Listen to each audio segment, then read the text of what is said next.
السلام علیکم، آپ دیکھ رہے ہیں K22 نیوز اور میں ہوں سمینا شکیل۔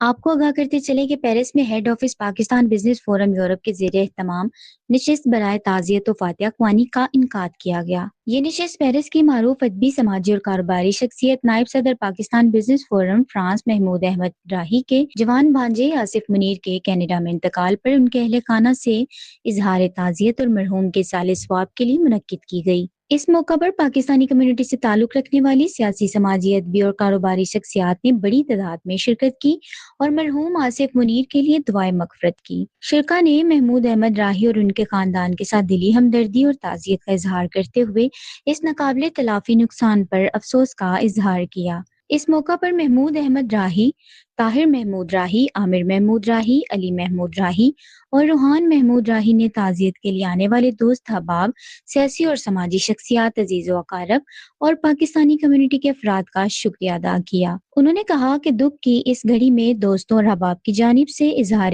ہمدردی اور دعاؤں نے خاندان کو حوصلہ اور تقویت فراہم کی ہے۔